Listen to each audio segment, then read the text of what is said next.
Welcome back to Rockford Reading Daily. We are continuing to read Evicted by Matthew Desmond, subtitled Poverty and Profit in the American City. Please share this on whatever platform you're listening to it on, whether that's Spotify, Apple Podcasts, Pocket Casts, Anchor, YouTube, Facebook, wherever you're listening to this at. Please take the time to get the link and share that, and hopefully we can get one other person to take a listen to this as well. We are beginning chapter 16, which is entitled Ashes on Snow. This is the last chapter in the second part of the book. When the first of the month came, commas once again returned to Sharina's bank account. It wasn't any ordinary month either. It was February, when tenants received tax credits and wrote big rent checks. One had cast her tax return and paid Sharina $2,375. Doreen came up with $950, as her stipulation dictated. Lamar paid $550, but since his painting job had earned him nothing, was still behind as far as Sharina was concerned. He would have to be evicted. Maybe to fully efface the recent memory of being broke, or maybe just for the hell of it, Sharina and Quentin took themselves to the casino on a Wednesday night. Sharina put on a Rockaware sweatsuit, maroon and gold. Quentin sported a G-Unit leather jacket, a straight-billed black cap, and a large pinky ring. He found a handicapped parking spot near the main entrance of Potawatomi Casino, and hung from his rearview mirror the necessary permit, a gift from a handicapped tenant. As they made their way to the bar and grill, past the robotic jungle sounds from all the machines, Sharina smiled impishly and said, quote, "I hope you don't have nothing planned for the morning," end quote. She could pass the entire nights at the casino, staying until 3 or 4 a.m., long after Quentin had gone home to sleep. After dinner, where they discussed Sharina's upcoming presentation on, quote, the art of the double closure, end quote, over burgers and Long Island iced teas, they headed to the blackjack section. Sharina walked slowly through the tables and decided on the one with 2 white men, one alone and smoking, the other jittery with a high-fiving blonde on his shoulder. Sharina placed $100 on the table. The minimum bet was $25. She rarely played for less, and pulled up a stool. She stayed quiet at the table, tapping her finger for a hit and slicing 2 through the air to pass. Across town, at 18th and Wright, Lamar dealt the cards as Luke, Eddie, Buck, and some other neighborhood boys gathered around the table. It was a bitterly cold night, and the warmth of their bodies was fogging up the kitchen windows. The game had a different rhythm, slower and less boisterous, because Kamala was there.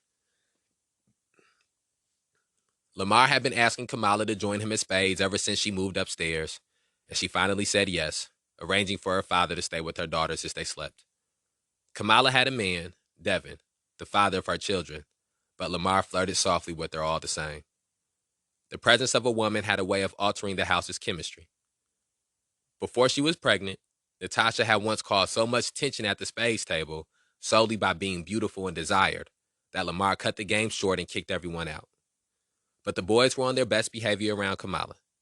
They didn't talk much about girls and refrained from calling Lamar a, quote, monkey's ass, end quote, as they had been doing since he shaved his mustache. Kamala was only a few years older than Natasha, but seemed much more of a woman to them, encased as she was in a hard shell of dignity and world weariness. Lamar's New Year's resolution was, quote, to honor God, stay clean, and find a new place, end quote. Sharina had been ignoring his request for repairs. The kitchen sink had been leaking for the better part of a week and was now running onto the floor. Lamar figured Sharina would not let him stay much longer anyway. Maybe it was for the best, he thought. Maybe his next place could also be a safe haven for all his boys. Lamar didn't understand why Sharina treated him like she did. Quote, why would you fuck someone that's Quote, why would you fuck someone that's not trying to fuck you? End quote, he wondered. Sharina wondered the same thing. Lamar said the sink was broken. Sharina said he broke the sink. Quentin didn't enjoy Sharina at the blackjack table. He never did. Instead, he watched from a distance and made sure nobody got angry or fresh with his wife. Whatever pleasure he took from being at the casino had to do with seeing Sharina happy. Quentin hated gambling. Quote, bam, there goes $50 right there, end quote, he murmured after Sharina lost another hand. Cards fell. The night unfurled. Quentin took a phone call, hung up, and approached the blackjack table. He brought his face next to Sharina's and whispered that 18th and Wright was on fire. She immediately collected her chips and followed Quentin out the door. Quote, Doreen's? End quote. Serena asked when she caught up to Quentin. Quote, no, the back unit. End quote. Quote, Lamar's? End quote. Quote, no, the upstairs. Kamala's. End quote. Quentin sped away from the casino. Quote, Lord, please, please let this be something minor. End quote. Serena prayed, holding on to the door handle as the Suburban careened through the back roads that led to 18th Street. Lifting her head, she fretted. Quote, shame on them. I hope my shit ain't burnt to a crisp. End quote. When Quentin tried turning down 18th Street, he met a roadblock. Quote, already that motherfucker lit up like Christmas down here. End quote, he said. He could see fire trucks in front of their property, their red and white lights shooting out in every direction, but not the house itself. Quentin tried another route, then another, but fire trucks and ambulances had blocked off the surrounding streets and alleyways. As he maneuvered the Suburban, Serena caught brief glimpses of the scene as it flashed through the breaks in the neighboring houses. Finally, Quentin tried a back alley a block behind 18th Street. Through the Suburban's window, the shadowed rear of a garage gave way to a snow-covered abandoned lot, and the property showed itself in full view. Serena lost her breath. Quote, damn, that's real bad, Cher. End quote, Quentin let out. The house was engulfed. Flames were leaping from the roof and disappearing into a milky column of smoke and steam towering into the winter sky. Quentin and Serena watched firefighters as silhouettes dash around what had been Kamala's apartment, now a gutted, charcoal shell. What was not burning was slicked in ice from frozen hose water. Quentin headed toward the house. Serena stayed put. The fire reminded her of the time a disgruntled mortgage customer tossed a homemade bomb through her office window. Since then, the sight of fire disturbed and reduced her. Quentin recognized Luke as Lamar's eldest son, even as he was crying with his head between his knees. A teenage girl consoled him on Doreen's steps. It was hard to hear her over the noise. The grumble of diesel engines, the jackhammer whirring of the water pumps, the sizzle of water meeting the heat, the splitting of wood under axes. Patrice was outside too, shivering in only a t-shirt and jeans. She motioned to Quentin and, lifting her voice, hollered in the direction of a firefighter. Quote, he the landlord, end quote. The firefighter nodded and approached Quentin. Bystanders' faces glowed orange out of the darkness when the flames burst upward. Patrice allowed herself one more look at the paramedics gathered at the rear of an ambulance and went inside. The Hingstons' house, separated from the back house where Lamar and Kamala lived by only a small patch of mud and weeds, was crammed with people. Doreen was sitting near the front door, cradling her youngest granddaughter, Kayla May. Natasha was on the floor next to Ruby, draped in a blanket. The rest of the Hingston kids sat in a row on a mattress, wide-eyed at the weight of the moment. Lamar was slumped in his wheelchair, rubbing his head and drying his eyes. Eddie and Buck stood by his side. White people in hard hats milled through the crowd, apologizing and collecting information. Quote, I'm sorry, can I get your name? End quote. Patrice, who had seen a firefighter carry something to the ambulance under a white sheet, looked to Kamala. She was writhing on the floor, screaming, quote, my baby, end quote. Her hair had been burnt off on one side. She arched her back and pressed her face into the ground. An older woman nobody recognized tried to hold her. Quote, whoa, end quote, she would say as Kamala lurched. Quote, whoa, end quote. When the old woman grew tired, she let go, and Kamala collapsed onto the floor, wailing. Devin walked into the house, carrying two of his daughters, both toddlers. He pushed the scared girls past the crescent of police officers who were surrounding their mother. Kamala sat up and pulled the girls in. She clung to them, kissed their faces all over, and pressing her head into theirs, spilled her tears into their hair. An older firefighter stepped into the Hingstons' house. He knelt down beside Kamala and told her what she already knew. Her youngest daughter, 8 months old, was dead. Kamala fell back and let out a trembling, otherworldly groan. Quote, he killed my baby, end quote, Kamala screamed, convulsing. Quote, I'ma kill him, end quote. Devin began pacing the room with clenched fists. Over and over he whispered, quote, "That's the second one. That's the second one," end quote. At one point, he stopped and stood over Kamala. The room hushed and looked on. Devin looked to be on the verge of violence. But the moment passed and he resumed his pacing and mad chant, quote, "That's the second one," end quote. They had lost a baby just a year earlier, a daughter who was a stillborn. Kamala and Devin wore her ashes around their necks in matching lockets.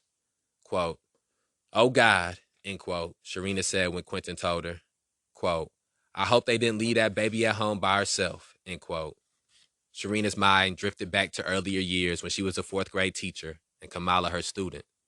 Quote, "She was always a good girl in school," end quote, she said. Back at home, Quentin and Sharina tried putting the pieces together. Quote, "Devin and Kamala," end quote, Quentin began, quote, "was downstairs," end quote, Sharina followed, quote, "playing cards with Lamar, and maybe left something on. And by the time they realized it was a fire, they tried to run upstairs, but it was too late," end quote. Quentin keyed the computer to see if the fire had made the news. It had. Quote, "Firefighters did not hear smoke detectors when they arrived," end quote, he read. Quote, "There's a smoke detector in the kitchen," end quote, he said. Quote, "There's supposed to be one in each sleeping area," end quote, Sharina replied. Quote, "I thought we had put some smoke detectors up there. I can't remember right now," end quote. The following day, Sharina heard from the fire inspector. He said the fire had started when one of Kamala's daughters climbed out of bed and knocked over a lamp. Kamala's father had either fled without grabbing the baby or, more likely, left the girls alone earlier in the evening. Both Kamala and Luke had tried to rescue the child, but the fire was all-consuming. Kamala's other two daughters walked out themselves before the fire got out of control. Nobody had heard a smoke detector go off. The fire inspector told Sharina she, quote, "didn't have anything to worry about," end quote. She wasn't liable for anything that had happened. Sharina then asked if she was obligated to return Kamala's and Lamar's rent since the fire happened a few days after the first of the month.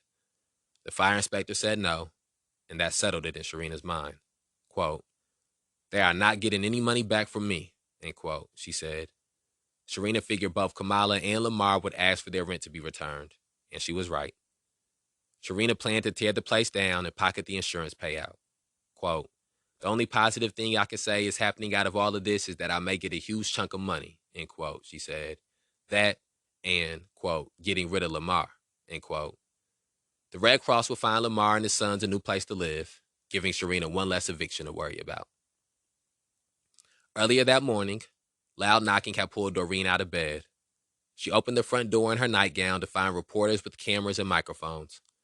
After a few questions, Doreen shut the door and told herself not to answer it for the rest of the day. She walked through the kitchen and looked out a back window. Kamala's second-floor apartment looked like a dark cave. The windows had been broken out and a large section of the roof was gone, leaving only support beams. Runoff had left the siding streaked with gray grime. The snowy ground was blackened with ash. Scattered about were roof shingles, long pieces of wood, the skeletons of furniture, and other household items.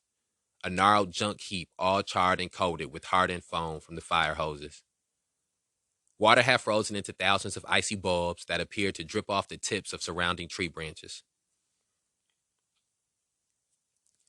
Doreen lowered her eyes and saw, on the house's front porch, 6 white lilies tied with a cream ribbon. Spring in the dead of winter. And that brings us to the end of chapter 16, Ashes on Snow. And that also brings us to the end of part 2 of Evicted, which was entitled Out, and brings us to the beginning of part 3, which is entitled After. And what we will do here is we will end this episode, and we will be back tomorrow to start chapter 17, which is entitled This is America. And I think the heartbreak, the tragedy is what stands out to me from the passage we just read. It makes me think of high risers and some of the deaths that happened in high risers. A couple of those were also fires. makes me think of how often fires take place in housing that is not being adequately kept up by the owners of the property. When you think about the fact there was no fire detectors in the homes. It's supposed to be a fire detector in every room. There's no fire detectors. When you think that how Serena's first thought was making sure she didn't have to give rent money back. And when they asked for the rent, her denying them the rent money being given back. When you think about how the sink issue with Lamar, like this is separate from the tragedy, but Lamar, her not coming to fix Lamar's sink, her blaming Lamar for the sink being broken, her not crediting Lamar for some of the things that he tried to do to try to get rent knocked off. All of these, all of the up until we're on the second, we've read 2 full parts of this book. And the main thing that we have seen is just people who are vulnerable and people who are marginalized being further exploited by the system of housing that is at play in Milwaukee. And I think that gives that look into Milwaukee gives us a specific vantage point into a problem that is much wider and much broader. But before you can understand something in a much wide sense, you have to begin to understand it in an isolated sense. And Evicted is doing a great job of helping us to understand that. And so I think Evicted, along with The Color of Law, along with High Risers, and along with Citizens, Cops, and Power, is a very strong section of our curriculum that is geared towards informing us about issues of housing and how those issues play into the issues of police terrorism, mass incarceration, and racial injustice that we are combating. So please share this on whatever platform you're listening to it on. If there are future episodes of Rockford Reading out by the time you hear this, please go listen to those. If there are previous episodes out, which of course there are, make sure you please go listen to those. And I will holler at you tomorrow.